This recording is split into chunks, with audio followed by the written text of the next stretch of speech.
안녕하세요. 밀리의 서재에서 리딩북을 함께 읽고 있는 책 읽지라 이가희입니다.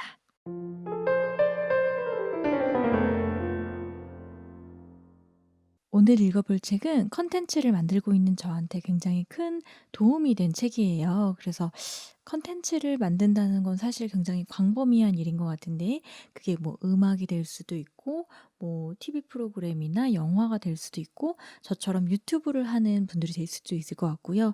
넓게는 광범위하게 B2C를 다루는 모든 것은 사실 맞닿아 있지 않나 싶어요. 마케팅, 뭐 PR, 뭐 이런 여러 영역에서 참고할 수 있는 그런 도서입니다. 제목은 세상을 사로잡은 히트작은 어떻게 만들어졌는가라는 부제를 가진 히트메이커스라는 책입니다. 이 책의 저자인 에릭 톰슨은 애틀랜틱의 부편집장이래요.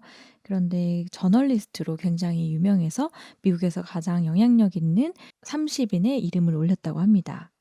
이 책은 JTBC의 드라마 CP인 송원섭 PD님이 감수를 하셨는데요. 수많은 이제 드라마를 만들어내면서 컨텐츠를 PD로서 바라보면서 이 책에 이 어떤 도움을 줬다라는 것을 잘 나타내고 있어서 이 감수의 글을 읽는 것으로써 머릿말 부분을 대신하려고 합니다. 감수의 글, 히트작이 만들어지는 0.1%의 순간. 그래서 어떻게 하면 히트작이 나온대? 아마도 히트메이커스라는 책이 나왔다는 이야기를 하면 문화산업계의 베테랑들 중 상당수는 이런 반응을 보일 것이다. 본래 콘텐츠 관련 업계 종사자들은 전문가로서의 전망에 매우 비관적이고 냉소적이다. 드라마로 예를 들자면 대한민국 최고의 작가와 최고의 연출과 가장 비싼 배우들로 방송 6개월 전부터 기대를 모았던 작품이 뚜껑을 연 순간 소문난 잔치 먹을 게 없더라는 주소의 대상이 되는 일이 결코 드물지 않다.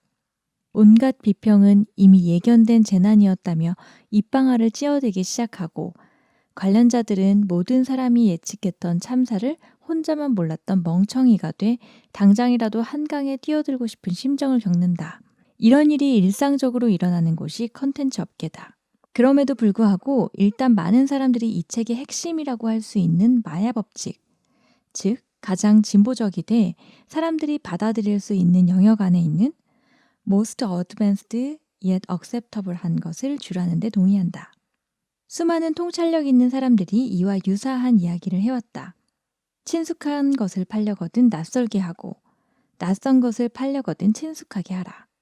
톰슨은 다양한 히트작들의 배경을 결코 히트작이 거저 만들어지지 않았음을 설명한다. 한 페이지 한 페이지 넘길 때마다 톰슨의 직관이 빛난다. C, G, AM, F의 네 코드로 진행되는 노래들은 그렇게 많은데 왜 계속해서 히트곡이 나올까? 인상파 화가들은 수백 명에 달하는데 어째서 마네, 모네, 세잔 등 7명의 화가만이 유명해졌을까?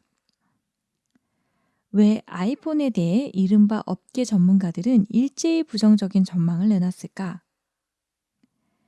그레이의 50가지 그림자는 어떻게 출판되자마자 별다른 홍보도 없이 화제가 될 수 있었을까? 이 질문에 대한 톰슨의 답을 듣다 보면 어느새 고개를 끄덕이고 있는 자신을 발견하게 된다.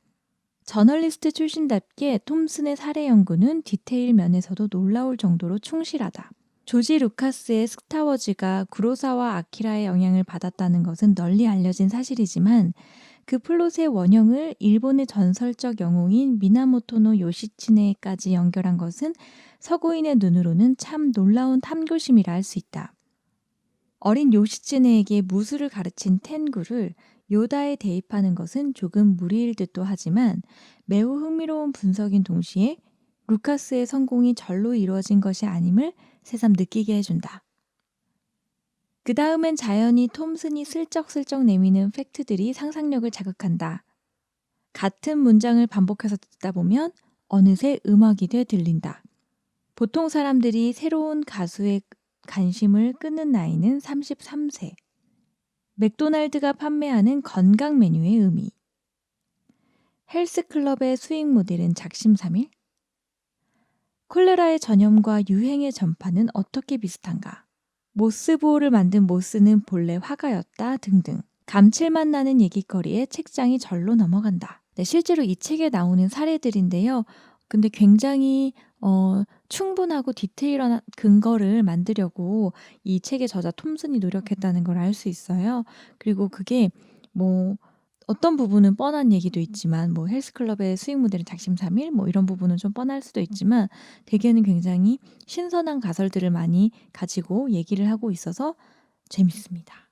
자신의 아이디어에 대한 신념과 설득력 그리고 실현에 대한 의지가 없는 한 아이디어 자체는 큰 의미가 없다는 것도 히트메이커스의 교훈이다.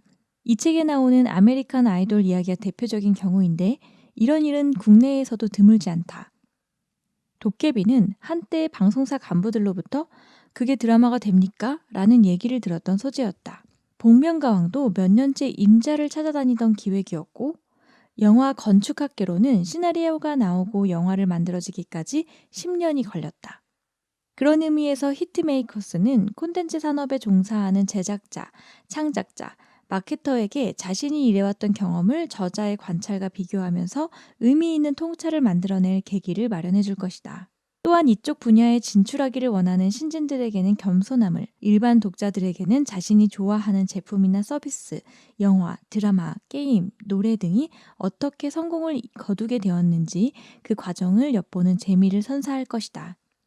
히트작들의 성공 비결이 궁금한 이들에게 일독을 권한다. 네, 여기까지가 송원섭 CP가 전하는 이 책의 의미입니다. 그래서 이 책을 가장 잘 요약하고 핵심을 얘기해 주는 것 같아서 읽어드렸고요. 그래서 오늘은 아까 송원섭 CP도 얘기한 친숙한 놀라움을 추구하라. 마야 원칙을 소개해 보려고 합니다. 친숙한 놀라움을 추구하라. 마야 원칙. 친숙함만으로는 부족하다. 레이먼드 로위는 20세기 최고의 히트메이커 가운데 한 사람으로 꼽힌다. 그러나 수십 년 전만 해도 로위는 양친을 잃은 고독하고 가난한 프랑스 청년에 불과했다. 부모님은 당시 창궐하던 유행성 독감으로 돌아가셨다. 제1차 세계대전도 끝났다. 졸지에 고아가 된 로위는 1919년 사제 군복을 입고 단돈 40달러를 손에 쥔 채 SS 프랑스어에 몸을 실었다.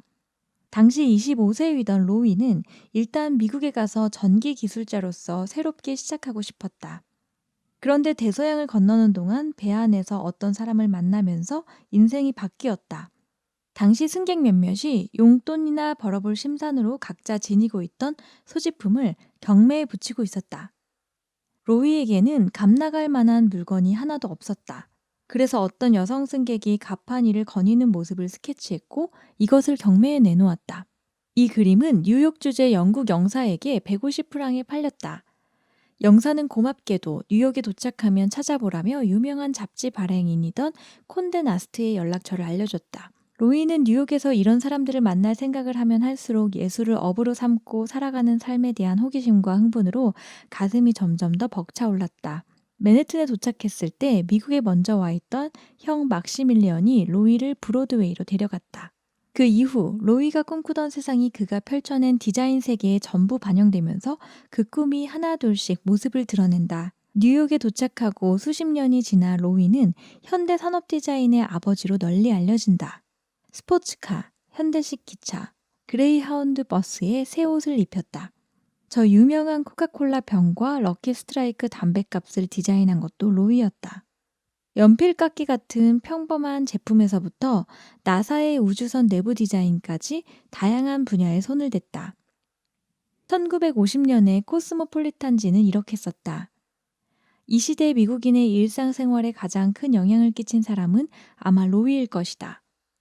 오늘날에는 어느 도시든 어느 사무실이든 어느 가정이든 애플이 만든 제품이 차고 넘친다. 그런데 1950년대에는 로이가 디자인한 제품이 꼭 그랬다. 미국 어디를 가든 로이의 디자인과 마주치지 않고서는 다닐 수가 없었다. 로이는 사람들이 무엇을 좋아하는지를 귀신같이 알아내는 감각을 타고났다고밖에 할 수 없었다. 예리한 직관력뿐 아니라 탄탄한 이론도 갖추고 있었다. 로이는 이 거대한 이론틀을 마야, Most Advanced Yet Acceptable이라 칭했다. 사람들은 과감한, 그러면서도 이해할 수 있는 범주의 제품의 매력을 느낀다. 즉 가장 진보적이면서도 수용할 수 있는 제품을 만들어야 한다는 것이 로이가 말하는 마야 원칙의 핵심이다. 로이의 이 직관적 통찰력이 바탕이 된 디자인 원칙은 지난 100여 년 동안 후세인들이 행한 다양한 연구 작업을 통해 그 가치를 입증했다. 물론 애초에 로이의 원칙을 증명하려는 목적으로 진행된 연구가 아니었음에도 결과적으로는 그러했다. 이 원칙은 계속 깃과를 맴도는 노래, 블록버스터 영화, 심지어 인터넷 밈의 성공 이유를 설명하는데 아주 적절하다. 친숙함만으로는 부족하다. 여기서 한 단계 더 나아가야 한다. 새롭고 도전적이고 놀라운 그 무언가가 편안함, 의미, 친숙함의 영역으로 뚫고 들어가야 한다. 요컨대 미적 깨달음의 순간이 필요하다. 새 것을 찾으려는 욕구 대 친숙함에 안주하려는 욕구. 레이먼드 로이가 맨해튼에 도착했을 때는 경제와 예술이 충돌하면서 중요한 변화 조짐이 일었다.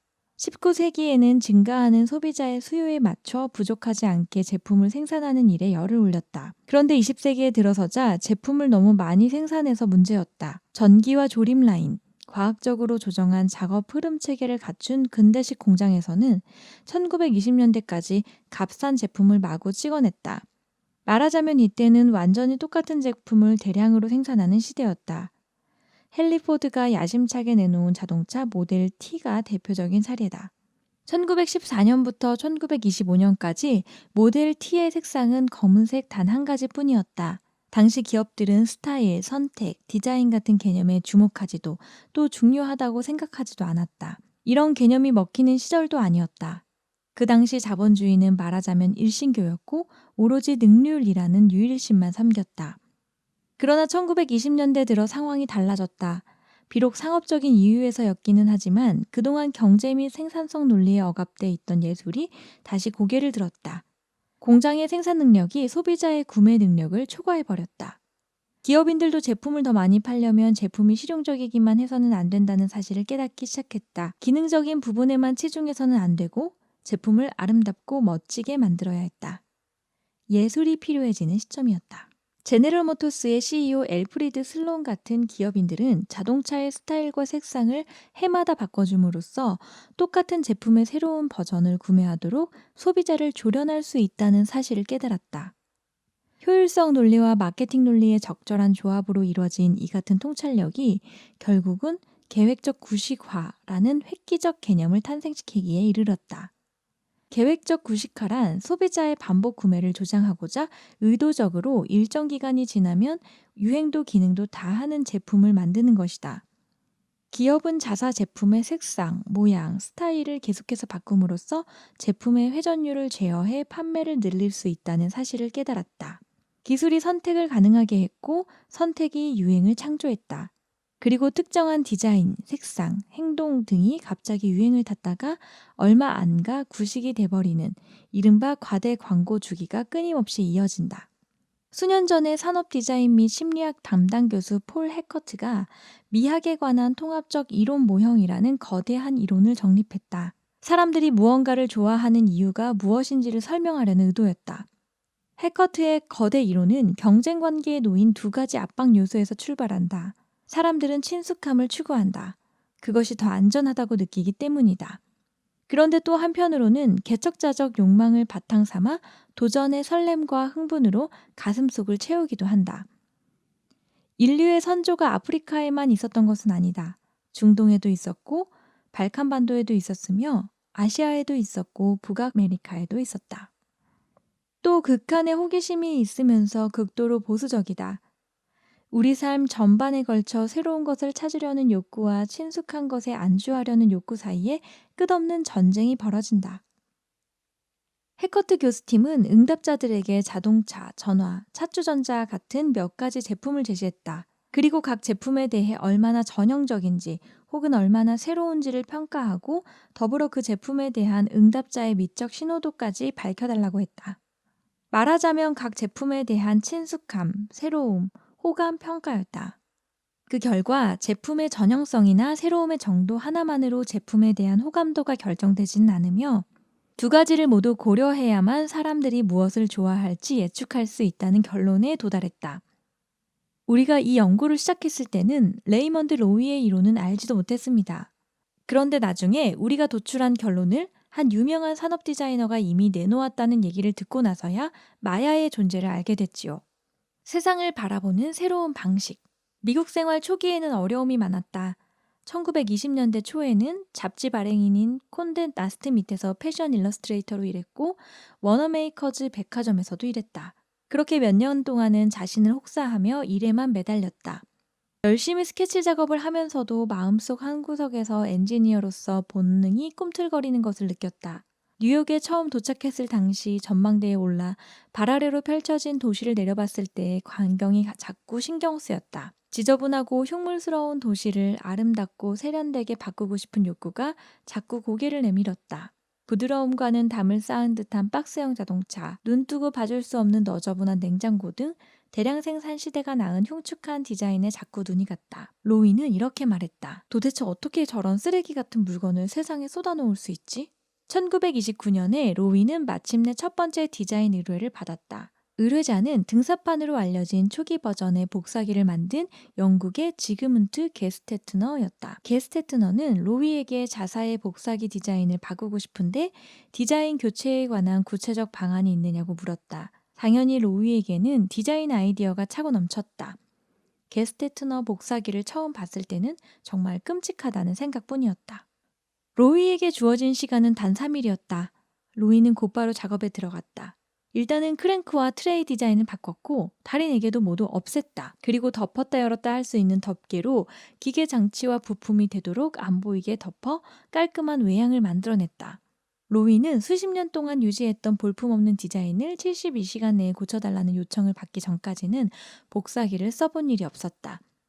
그러니까 한 번도 사용해 본 적 없는 제품의 디자인을 수정했던 것이다. 그런데 점토로 만든 새로운 디자인 모양을 본 게스테트너는 마음에 들었는지 이 모형을 곧바로 영국 본사로 보냈다. 게스테트너사는 당연히 로이의 디자인을 채택했다. 그뿐만 아니라 이후 계속해서 로이의 든든한 고객이 돼주었다. 로이의 접근 방식은 서서히 태동하기 시작한 산업 디자인의 원칙으로 표현된다. 즉 대량 생산 체계 아래서 효율성과 미를 동시에 충족하는 제품을 만드는데 주안점을 뒀다. 훌륭한 산업공학자는 엔지니어링 컨설턴트이자 동시에 소비 심리학자 역할을 했다. 이 두 가지 역할을 수행하자면 대량 생산 공정은 물론이고 소비자의 쇼핑 습관도 알아야 한다. 그러나 산업 디자인 개념 자체를 이해하려면 필수적으로 기계 문명 시대를 기업에 대해 이해해야 한다. 그래서 로이는 1930년대의 시간 대부분을 톨레도, 클리블랜드, 시카고 등지를 돌아다니며 중서부 지역 중소기업에 자신의 디자인 아이디어를 알리는 데 할애했다. 로이가 산업 디자이너로서 성공할 수 있도록 물꼬를 터준 것은 게스테트너 복사기였지만 처음으로 큰 성공을 거둔 작품은 냉장고였다. 1934년에 시어스 로버앤 컴퍼니는 로이에게 자사 냉장고 콜드스팟의 재디자인을 의뢰했다. 로이는 푼돈 수준에 불과한 $2,500를 받았다. 그런데 모터를 옮기고 냉장고 디자인 사상 처음으로 방청 알루미늄 선반을 설치하는데 이 돈의 3배가 들어갔다. 새로운 디자인은 큰 반향을 일으키며 엄청난 인기를 끌었다. 6만 대 정도 판매되던 시어스 냉장고는 2년 만에 27만 5천 대가 팔려나가며 연매출이 4배로 껑충 뛰어올랐다. 산업 디자인 부문에서는 로이의 손이 닿지 않은 것이 없다시피 할 정도다. 그런데 그가 이토록 엄청난 성공을 거뒀다는 사실에서 한 가지 의문이 생긴다. 한 사람이 혼자 했을 리는 없으니 좀 더 현실적으로 말하면 한 디자인 회사가 이쑤시개에서부터 우주정거장에 이르기까지 온갖 것을 수많은 사람이 원하는 대로 맞춰 내놓을 만큼의 획기적인 디자인 철학을 확립한다는 게 과연 가능할까? 이에 대해 로이 자신은 2가지 차원의 답을 내놓았다. 하나는 전술적, 인류학적 차원에, 또 하나는 포괄적, 심리학적 차원에 속한다.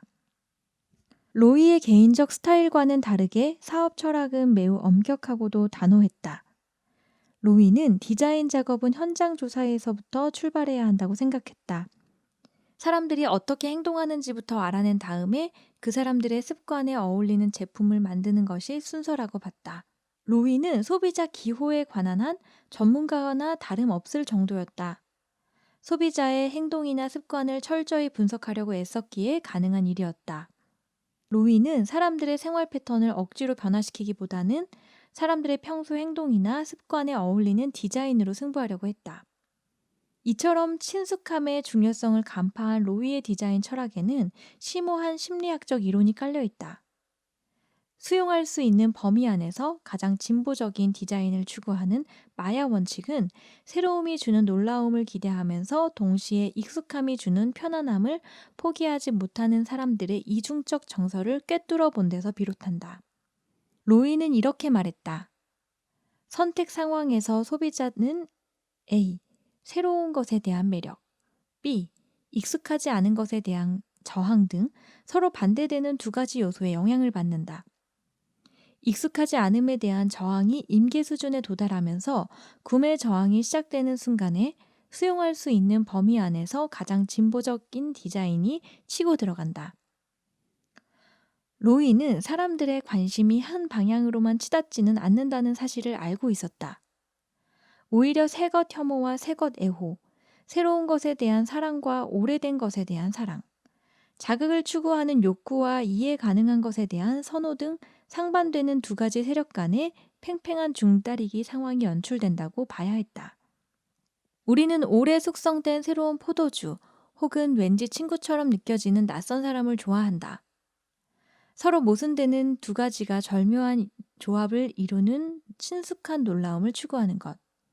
그것이 로이가 말하는 마야 원칙이다.